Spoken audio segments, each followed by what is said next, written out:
Bismillahirrahmanirrahim. Good morning to all of you, and welcome to you all in the pharmaceutics class today. We will talk about pharmaceutical packaging in this lecture. कि जितने भी pharmaceuticals में products manufacture होते हैं, वो किसी भी dosage form में हो, tablets हो, capsule हो, injectables हो, या जो भी dosage form हो, उसकी जो packaging होती है, उसके हवाले से पढ़ेंगे इस लेक्चर में, जो कि बहुत ही इम्पोर्टेंट लेक्चर है। जिस तरह एक प्रोडक्ट में या एक ड्रग में उसके इंग्रेडिएंट्स इंपॉर्टेंट होते हैं, उसका जो एक्टिव फार्मास्यूटिकल इंग्रेडिएंट है वो इम्पॉर्टेंट है, एक्सिपिएंट इम्पॉर्टेंट है। इसके अलावा जो उसके लिए जो एनवायरनमेंट चाहिए, जो मैन्युफैक्चरिंग एसओपीज इम्पॉर्टेंट है, इन सब को साथ मिला के जो उसकी पैकेजिंग है उसकी भी फार्मास्यूटिक्स में या ड्रग की क्वालिटी के मेंटेनेंस में एक पैरामाउंट इम्पोर्टेंस है।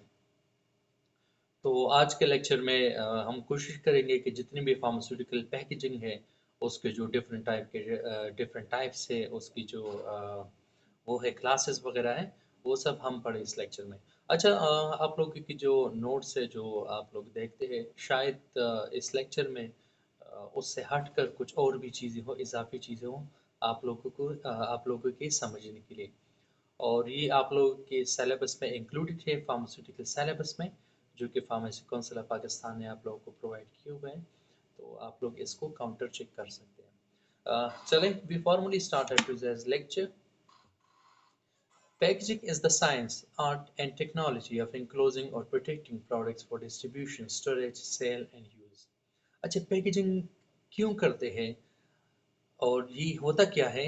असल में जिस तरह हमने फार्मेसी में पढ़ा था कि pharmacy is the science and art of dispensing and manufacturing of medicine या ड्रग्स, तो इसी तरह पैकेजिंग जो है वो ये भी अपने आप में एक साइंस है। साइंस कैसे है? देखिए, जो पैकेजिंग है वो हर एक प्रोडक्ट की डिफरेंट होती है, हर एक प्रोडक्ट की डिफरेंट होती है, उस प्रोडक्ट के कंपोजिशन के मुताबिक ये पैकेजिंग भी होती है। जो एक मोनोग्राफ मेंटेन रहता है, जिसके बारे में हमने प्रीवियस लेक्चर्स में भी बताया था, पढ़ा था, कि उस मोनोग्राफ में जितनी भी एसओपीज है, जितनी भी रिक्वायरमेंट्स है, वो सब दिए गए होते हैं एक प्रोडक्ट के मैन्युफैक्चरिंग के लिए। इस तरह उसी प्रोडक्ट में पैकेजिंग के भी डिटेल्स होते हैं कि कौन सी पैकेजिंग करनी है, कौन सी मटेरियल यूज करने है। इस तरह ये एक साइंस है। साइंस क्योंकि इसमें साइंटिफिक स्टडी इन्वॉल्व है कि एक ड्रग को स्टेबल रखने के लिए कौन सी पैकेजिंग मटेरियल रिक्वायर्ड है। अच्छा, आर्ट है, जाहिर सी बात है। आप देखें, जब भी आप कोई भी ड्रग परचेज करते हैं, मेडिसिन परचेज करते हैं, या कोई भी आप देखते हैं, तो पैकेजिंग का अपना एक इम्पैक्ट होता है आपके उस पर, आपके कन्विंसिंग स्टिमुलस पर। अगर पैकेजिंग अच्छी है तो जाहिर सी बात है, जो और बंदे वो फर्स्ट टिप तो मतलब वो कन्विंस ही हो जाता है, फिर उसके बाद और चीज़ें वो देखते हैं। इस तरह टेक्नोलॉजी ऑफ इनक्लोजिंग, अच्छा टेक्नोलॉजी आप देख लें, जिस तरह आप ये सामने पिक्चर में दिया गया है, कैप्सूल्स है, इसमें मुख्तलिफ किस्म के बॉटल्स है, सिरप्स की बॉटल्स है, वो आते हैं, पेरेंटल पाउडर के बॉटल्स आते हैं, मुख्तलिफ किस्म के इनहेलर्स आते हैं, डिवाइसेस आते हैं, वगैरह वगैरह। तो ये सब आप देख लें, सब चीज़ों में कोई ना कोई टेक्नोलॉजी यूज़ हुई है। प्रोटेक्टिंग प्रोडक्ट्स फॉर डिस्ट्रीब्यूशन, तो पैकेजिंग का ये भी एक मकसद होता है कि जो ये प्रोडक्ट डिस्ट्रीब्यूट करते हैं, जाहिर सी बात है, अगर कैप्सूल है, उसमें कोई पाउडर या कोई भी लिक्विड फॉर्म में, व्हीकल के फॉर्म में वो है, मेडिसिन या ड्रग है, तो उसकी डिस्ट्रीब्यूशन भी सेफ होनी चाहिए, और यही पैकेजिंग उसको सेफ बना देती है। अच्छा, स्टोरेज, जाहिर सी बात है, जितनी भी ड्रग्स है, सब ड्रग्स की अपनी स्टोरेज कंडीशंस होती है। तो उन स्टोरेज कंडीशंस को पॉसिबल बनाने के लिए पैकेजिंग का एक बहुत ही इम्पोर्टेंट रोल है। इसके अलावा सेल और यूज़, तो सेल और यूज़ में भी पैकेजिंग काफ़ी इम्पोर्टेंट है। अच्छा, pharmaceutical packaging can be defined as the economical means of providing presentation तो फार्मास्यूटिकल पैकेजिंग के अगर हम फंक्शंस की बात करें तो ये एक प्रेजेंटेशन प्रोवाइड करती है आपको, एक ड्रग की प्रेजेंटेशन अच्छी तरह प्रोवाइड करती है, प्रोटेक्शन प्रोवाइड करती है ड्रग को, आइडेंटिफिकेशन प्रोवाइड करती है ड्रग को, क्योंकि उसी पैकेजिंग पर आप देख लें कितनी भी जितनी भी डिटेल्स है उस ड्रग के लिए, जितनी भी इंपॉर्टेंट डिटेल्स है वो सब उस पर दी गई होती है। अच्छा, इंफॉर्मेशन उस पर दी गई होती है, कन्वीनियंस, जाहिर सी बात है अगर आप मतलब किसी कार्बन पेपर में या किसी और चीज़ में ड्रग्स लेते हैं तो वो कन्वीनियंट नहीं होते आपको इस्तेमाल करना, उसको सेफ रखना, उसकी स्टोरेज वगैरह को मेंटेन रखना, उसकी सेफ्टी को इंश्योर करना। तो इन चीज़ों को इंश्योर करने के लिए जो कन्वीनियंट सोर्स है वो है पैकेजिंग। अच्छा, कंप्लायंस की बेहतरी के लिए, अच्छा कंप्लायंस की बेहतरी के लिए, क्योंकि जाहिर सी बात है अगर फॉर एग्जांपल एक पेशेंट वो लेमन है या इलिटरेट है, या चले इलिटरेट भी है लेकिन उसका कोई इतना ज़्यादा कंसर्न है नहीं उसके साथ मेडिसिन वगैरह के साथ, तो अगर कोई मतलब उसके साथ ज़्यादा मेडिसिन आ जाते हैं तो अगर पैकेजिंग नहीं है उसकी तो वो मतलब नहीं खाएंगे उसको, या उन्हें पता नहीं होगा कि ये मैं किस चीज़ के लिए इस्तेमाल करूँ, जो कि एक पेशेंट की कन्विंसिंग में बहुत मेजर रोल होता है इस चीज़ का। तो जो पैकेजिंग है ये कंप्लायंस को बेहतर बनाती है, पेशेंट अच्छी तरह से इसको ले सकते हैं अकॉर्डिंग टू प्रिस्क्राइब्ड मैनर, और उसकी जो कंप्लायंस है, उसके जो साइन सिम्टम्स है वो ईज़ होंगे और कंप्लायंस बेहतर होगी। अच्छा, integrity and stability of the product को मेंटेन करने के लिए तो ये सब इसके कुछ मेजर फंक्शंस थे जो कि आप लोगों को पता होना चाहिए। अच्छा, और फंक्शंस हम वही फंक्शंस है जो कि प्रीवियस स्लाइड में पढ़े, लेकिन इधर थोड़ी सी ज़्यादा एलेबोरेटेड है। Product identification, packaging greatly helps in the identification of products. तो जाहिर सी बात है प्रोडक्ट्स की आइडेंटिफिकेशन तो पैकेजिंग से ही होती है फर्स्ट। अच्छा, product protection, packaging protects the contents of a product from spoilage, breakage, leakage. तो किसी भी प्रोडक्ट की को स्पॉइल होने से बचाती है, इसके कंटेंट्स को मतलब ह्यूमिडिटी वगैरह से बचाती है, लीक से बचाती है, ब्रेकेज वगैरह से बचाती है। Facilitating the use of product, packaging should be convenience to open, handle and use for the consumers. तो जाहिर सी बात है जितनी भी आप वो देखी है आपने, पैकेजिंग देखी है फार्मास्यूटिकल प्रोडक्ट्स की, तो सबकी एक यूनिक किस्म की पैकेजिंग होती है और वो काफ़ी कन्वीनियंट होती है। Product promotion, packaging are also used for promotion and promotional and attracting the attention of the people by purchase. अच्छा, रिक्वायरमेंट क्या होनी चाहिए किसी भी पैकेज को सेलेक्ट करने के लिए? एक डोजेज फॉर्म एक प्रिपेयर हो रहा है, मैन्युफैक्चर हो रहा है, तो उसकी पैकेजिंग कैसी होनी चाहिए, उसकी क्या क्या रिक्वायरमेंट है वो हम पढ़ते हैं अभी। They must protect the protection, the preparation from environmental conditions.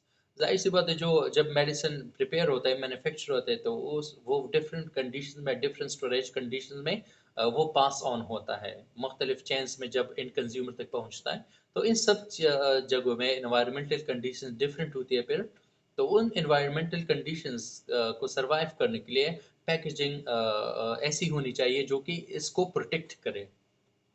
They must not B reactive with the product. अच्छा, पैकेजिंग असल में जो पैकेजिंग तैयार होती है मुख्तलिफ किस्म की, हम ग्लासेस की देखें तो ग्लासेस के मुख्तलिफ टाइप्स है, प्लास्टिक्स के, मेटल्स के, एक्सेट्रा।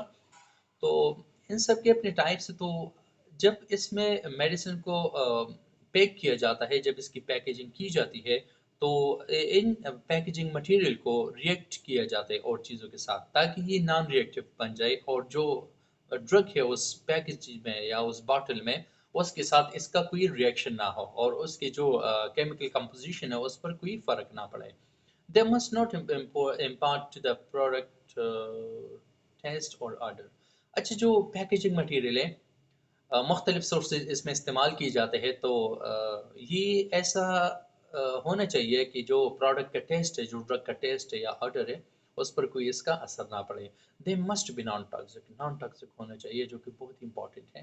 दे मस्ट बी एफडीए अप्रूव्ड। अच्छा, जितनी भी वो आती है पैकेजिंग मटेरियल आती है, मैंने आपको मोनोग्राफ का बताया कि मोनोग्राफ में ये सब मेंशन होते हैं, तो ये एफडीए अप्रूव्ड होनी चाहिए ये वाली पैकेजिंग मटेरियल।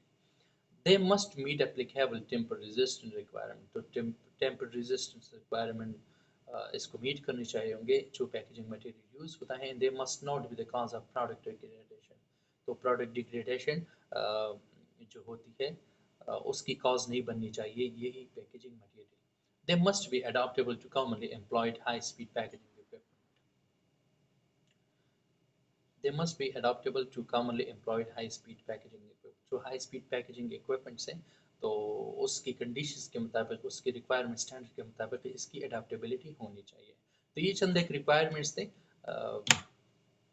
अच्छा, जिस तरह ड्रग की अपनी टेस्टिंग होती है, डिसइंटीग्रेशन टेस्ट होता है, फ्राइबिलिटी टेस्ट होता है, हार्डनेस वगैरह, डिसोल्यूशन, तो ये सब टेस्टिंग होती है ड्रग्स की जब वो मैन्युफैक्चर होते हैं। इसी तरह जो पैकेजिंग होती है, पैकेजिंग की भी अपनी टेस्टिंग होती है। तो इन टेस्टिंग के बाद वो मार्केट तक पहुंचते हैं।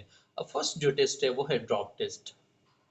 अच्छा, ड्रॉप टेस्ट जैसा कि नाम से वाज़ेह है, इसको एक सर्टेन डिस्टेंस है, ये जो प्रोडक्ट पैक हुआ है, इसकी जो पैकेजिंग हुई है, इसको एक सर्टेन डिस्टेंस से गिराया जाता है, मतलब 8 टू 10 टाइम्स इसको ड्रॉप किया जाता है प्रॉपर स्पीड के साथ, प्रॉपर एंगल के साथ, ताकि इसके जो हार्डनेस है या जो पैकेजिंग की स्टेबिलिटी है वो चेक की जा सके, वो मेजर की जा सके। तो इस तरह इसको ड्रॉप किए जाते हैं मुख्तलिफ एंगल्स में, कभी सीधा कभी कॉर्नर्स पर, ताकि इसकी जो पैकेजिंग के ऑल कॉर्नर्स है, ऑल साइड से उसकी गैज हो सके कि आया ये पैकेजिंग सेफ है या नहीं।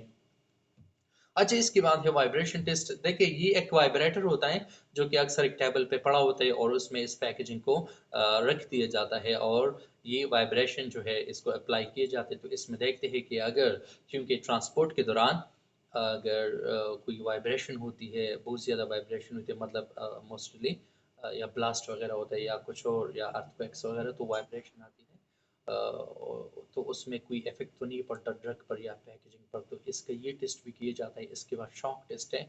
शॉक कुछ भी हो सकता है, मैकेनिकल हो सकता है।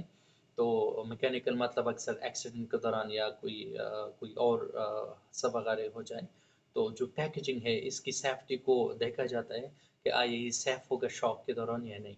अच्छा, इंक्लाइंड इम्पैक्ट टेस्ट। देखिए, इंक्लाइंड इम्पैक्ट टेस्ट, जाहिर सी बात है, जब मेडिसिन की ट्रांसपोर्ट होती है, ड्रग्स की ट्रांसपोर्ट होती है, तो ये कभी कभी इंक्लाइंड या स्टीप्स पे भी चढ़ती है गाड़ियाँ वगैरह। तो तो उन रूट्स पे जो इंक्लाइंड रूट्स होते हैं, आया उसका कोई असर पड़ता है पैकेजिंग पर या नहीं, इसकी टेस्टिंग की जाती है। रिवॉल्विंग ड्रम टेस्ट, तो एक गोल सा ड्रम होता है, उसमें इस मटेरियल को जो पैकेज हुआ है, जो ऑलरेडी पैक्ड है, इसको रखा जाता है और उसको घुमाया जाता है। तो इसकी वो देखते हैं कि आया रिवॉल्यूशन से या जो इसको रिवॉल्व करते हैं, इससे कोई असर पड़ता है पैकेजिंग पर या नहीं। तो ये सिंपल से पैकेजिंग के टेस्ट हैं जो कि आपको पता होने चाहिए। अच्छा, टाइप्स ऑफ पैकेजिंग मटेरियल। देखिए, मुख्तलिफ किस्म की पैकेजिंग मटेरियल को यूज़ किया जाता है। फर्स्ट जो हम सब मोस्टली देखते हैं, ग्लास, क्योंकि सिरप्स भी आते हैं उसमें, मुख्तलिफ किस्म के वाइल्स भी आते हैं, एम्प्यूल्स भी आते हैं, और इस तरह टैबलेट्स के बॉटल्स भी आते हैं। तो ये सब ग्लास के बने होते हैं। हम नेक्स्ट स्लाइड्स में फिर ग्लास के टाइप्स वगैरह ये सब चीज़ें पढ़ेंगे। अच्छा, प्लास्टिक्स के बॉटल्स भी होते हैं, प्लास्टिक्स के कैप्सूल्स भी होते हैं, प्लास्टिक के जो शेल्स बने होते हैं, तो ये भी एक पैकेजिंग मटेरियल है। इस तरह रबर, आप लोगों ने अक्सर देखा होगा कि जो मतलब इंसुलिन या वैक्सीन्स के जो वाइल्स आते हैं, तो उसमें रबर लगे हुआ थे उसकी पैकेजिंग में।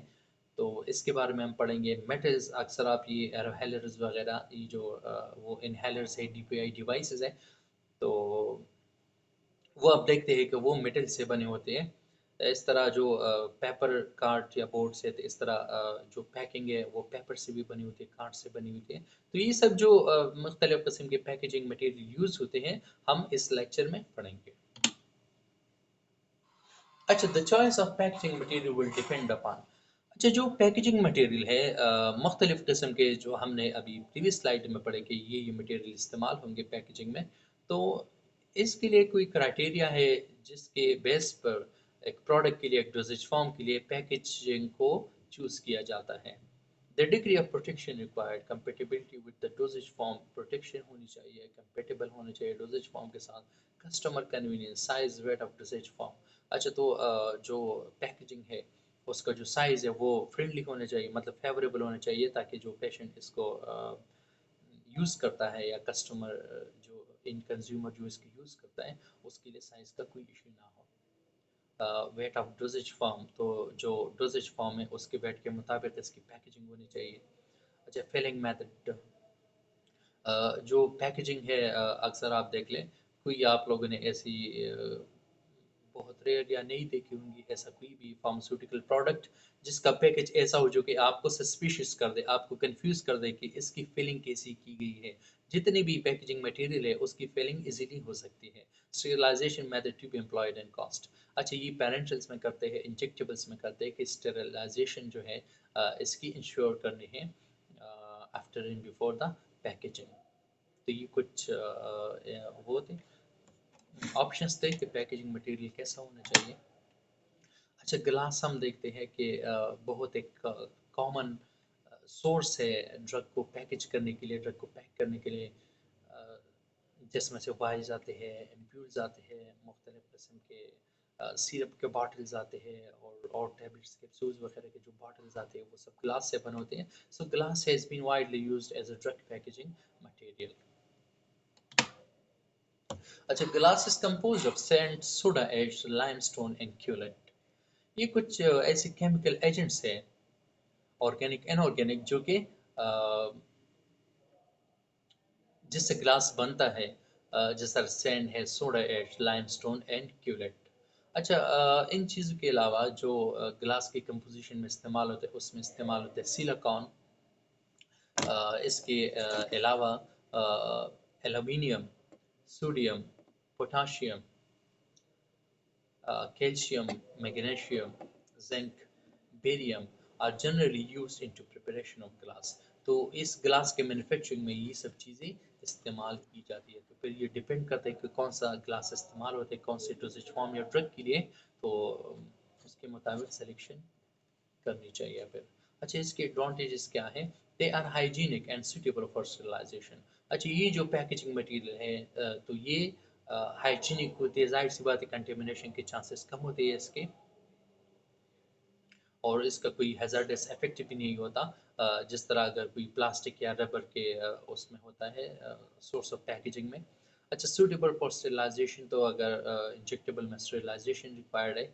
स्टेरिलाइजेशन एक आप लोगों को पता है कि एक प्रोसीजर है जिसमें ड्रग को पायरोजन फ्री बना देते हैं, मतलब किसी भी जर्म से फ्री जो होता है ड्रग, मोस्टली इसको अप्लाई किया जाता है उसमें जो वो होते हैं ओकुलर डोजेज फॉर्म्स, और इसके अलावा इंजेक्टेबल्स।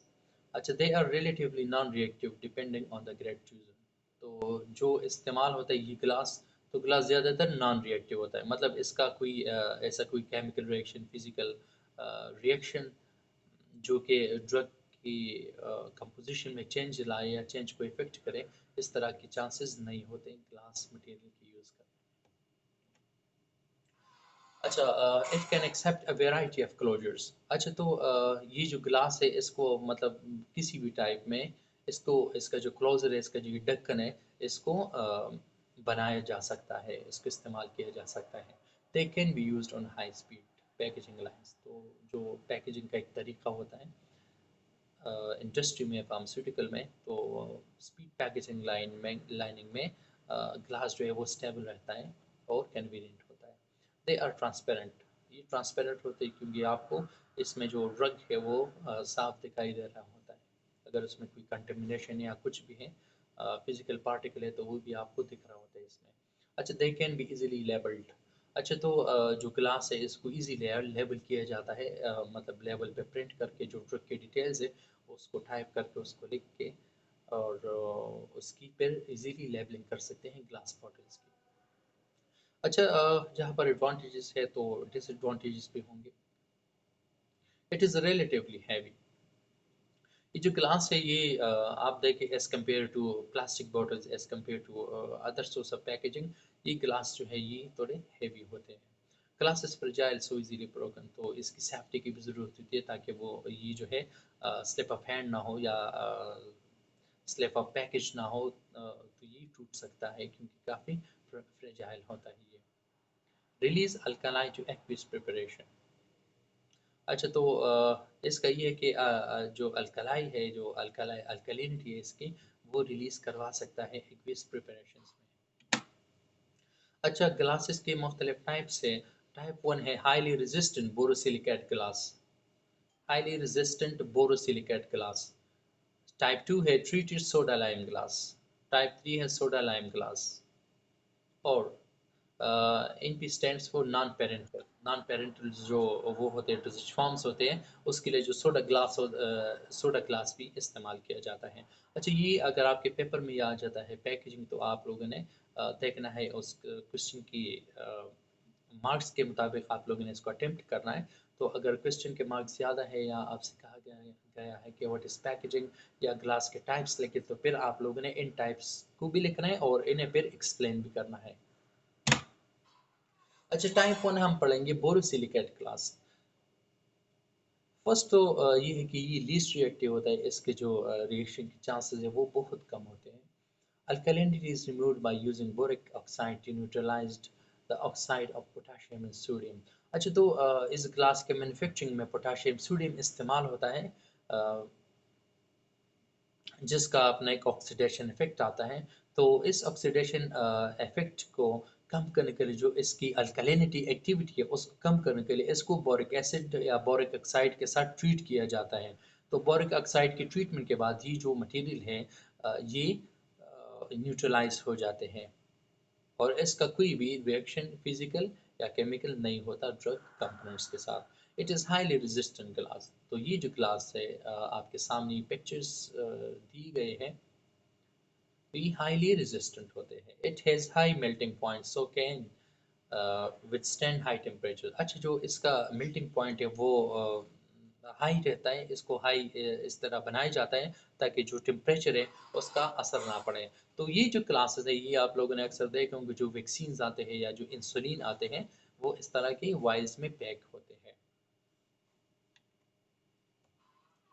अच्छा, it is more chemically inert than soda lime glass. अच्छा, ये जो है इनर्ट है, इनर्ट मतलब जो एक्टिविटी नहीं करता, than soda lime glass. It can resist strong acids alkalis and all types of solvents. तो इस ग्लास का बेनिफिट ये है कि जितनी भी एसिडिक ड्रग्स है या अल्कलाइन ड्रग्स है या जितनी भी अदर सॉल्वेंट्स है, तो उन सब की कंडीशन भी सर्वाइव कर सकते हो, इसका कोई भी रिएक्शन नहीं होता ड्रग के साथ। सो रिड्यूस्ड लीचिंग एक्शन, तो इसका लीचिंग एक्शन कम होता है। लीचिंग एक्शन पढ़ा हुआ है। Mostly ampoules and vials are made up of type one glass. अच्छा, जो एम्प्यूल्स और वाइल्स आप देख रहे हैं इंजेक्शंस के, वो टाइप वन ग्लास से बने होते हैं, लेकिन सब नहीं। अच्छा, type two treated soda lime glass. ये आपने देखा कि ये जो ये वाले और ये है टाइप वन ग्लास, और ये अब है हमारे पास टाइप टू ग्लास, जो कि ट्रीट किया गया है इसको सोडा लाइम के साथ। Type two containers are made up of commercial soda lime glass that has been de-alkalized or treated to remove surface alkali। The dealkalizing process is known as sulfur treatment। अच्छा, ये जो products है जाहिर सी बात है इसको मुख्तलिफ कंस्टिट्यूएंट से बनाया जाता है। तो इसका जो नेचर है, वो फिजिकल नेचर है, वो अल्कलाइन होता है। तो इसको डी अल्कलाइज किया जाता है एक प्रोसीजर के ज़रिए, एक ट्रीटमेंट दी जाती है इस ग्लास को ताकि इसका कोई रिएक्शन ना हो और इसको इनर्ट बना सके। अच्छा, इसकी जो जब डी अल्कलाइजिंग करते हैं, जब इसके अल्कलिनिटी को कम करते हैं, पीएच को कम करते हैं, तो इसको कहते हैं सल्फर ट्रीटमेंट।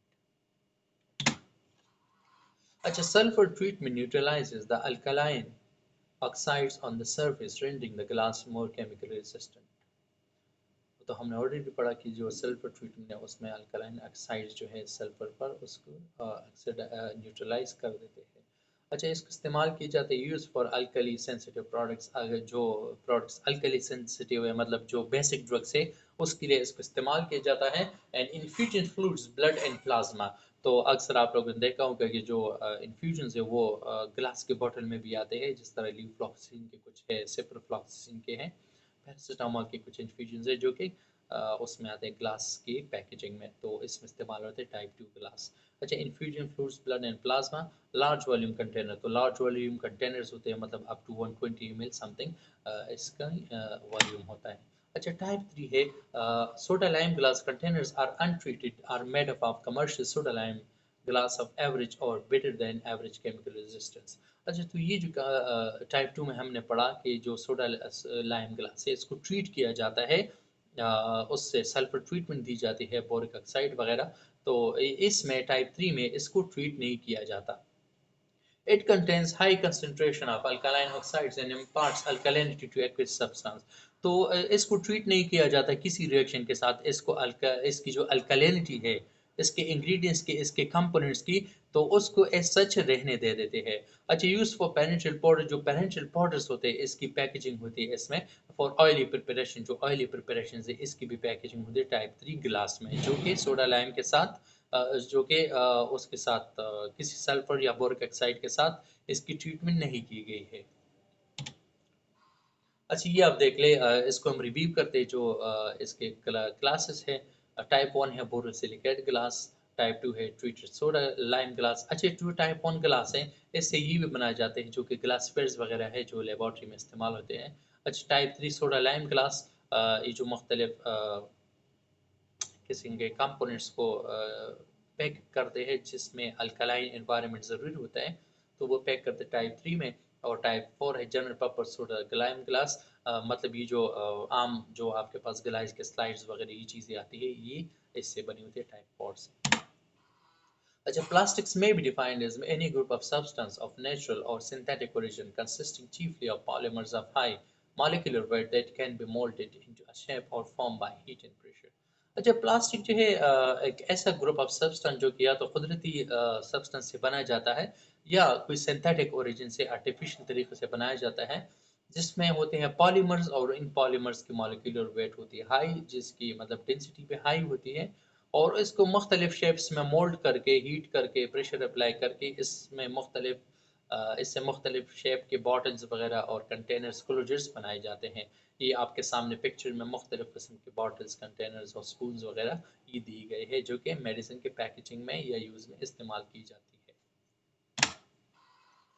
अच्छा, एडवांटेजेस क्या है लेस वेट देन ग्लास। इसका प्लस पॉइंट ये है कि ये हल्के होते हैं वेट में। तो variety of size and shape, बहुत ज़्यादा वैरायटी है इसमें एज़ कम्पेयर टू ग्लास। मतलब मुख्तलिफ ये आप पिक्चर में देख सकते हैं। एक क्लिप आर्ट है जो कि फार्मेसी का एक शेल्फ की पिक्चर दे रही है। तो इसमें मुख्तलिफ किस्म के बॉटल्स है जो कि प्लास्टिक से बने हुए हैं। Essentially chemically inner strong rigid safe to use, high quality various design। तो इसमें एक तो ये कि various designs है, मतलब ड्रॉप्स फॉर्म में भी है, और सिरप के फॉर्म में भी है, ट्यूब्स फॉर्म में भी है, सपोजिटरी के फॉर्म में भी है, और इस तरह ऑटिक और ऑक्रोडोज फॉर्म, इस तरह के पैकेजिंग फॉर्म में भी है, एट्सेट्रा एट्सेट्रा। तो इसका ये है कि एक तो ये स्ट्रॉन्ग होते, जाहिर सी बात है, फ्रेजाइल नहीं होते, टूटते नहीं।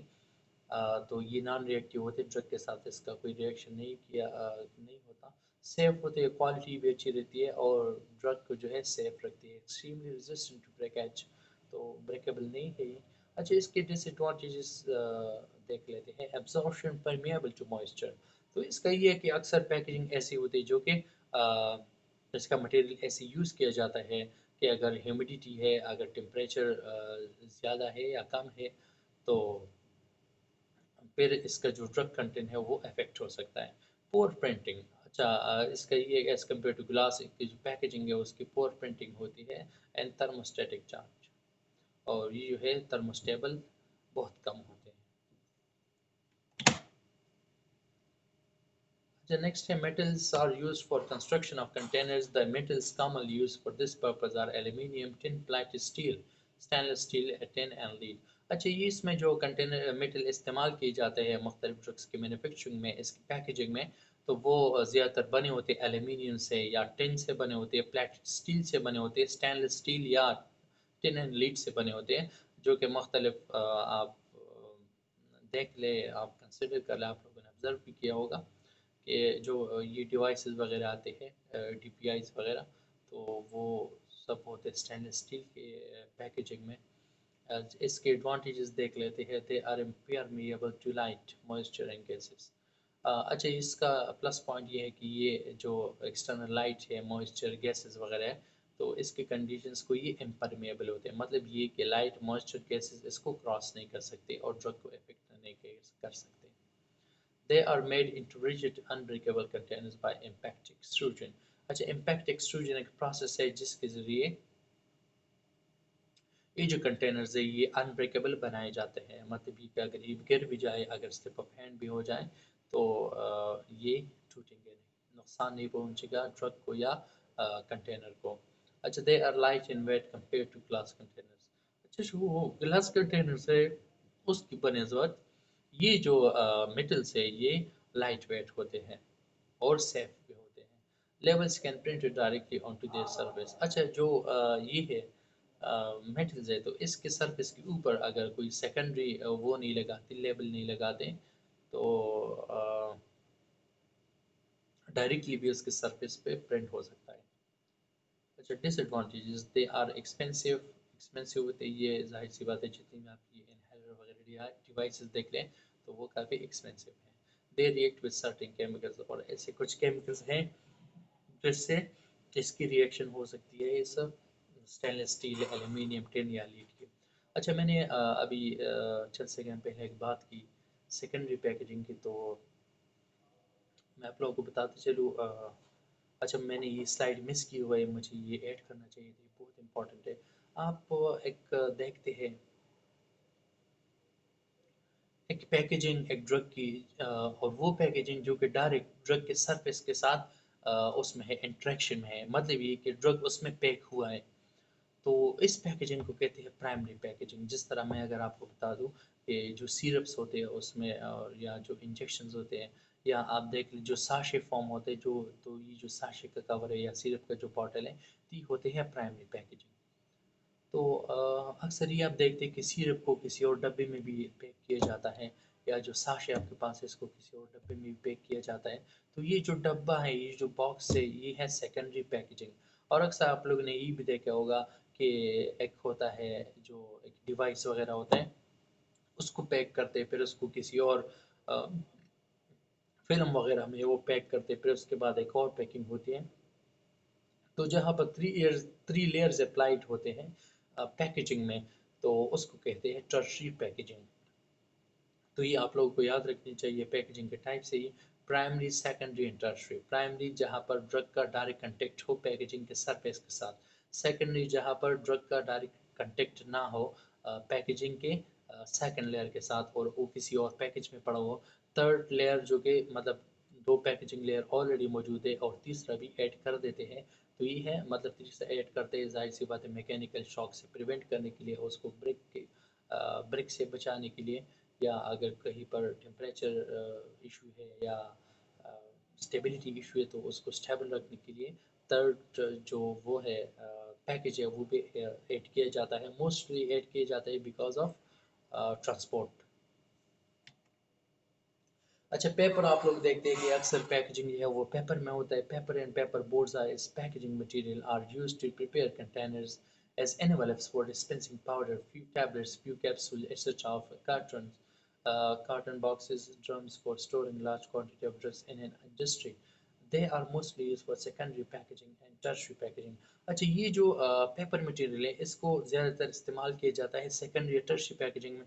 जिस तरह आप देखते हैं किसी भी आप टैबलेट्स को देख ले, वो एक फिल्म में पैक होते हैं, इसकी पैकेजिंग हुई होती है, फिर वो एक डब्बे में होते हैं, वो बॉक्स में होता है। तो ये जो पेपर मटेरियल ये सेकेंडरी और टर्शियरी पैकेजिंग के लिए इस्तेमाल किए जाते हैं। अच्छा, रिमेनिंग जो वो है पैकेजिंग की मटेरियल है टाइप से, वो हम इंशाल्लाह नेक्स्ट लेक्चर में पढ़ेंगे। ये था आज का हमारा लेक्चर पैकेजिंग का। किसी का कोई कंसर्न हो, कोई क्वेश्चन हो, तो वो ग्रुप में पूछ सकते हैं, इधर पूछ सकते हैं। So I will try to address each query of yours. So thank you so much for such a being attentive audience. मैं क्लास एंड करके आपके क्वेश्चंस एड्रेस करता हूँ। इंशाल्लाह see you tomorrow with new lecture, new motivation, new ideas and new material. अपना ढेर सारा ख्याल रखिएगा। अल्लाह हाफिज़।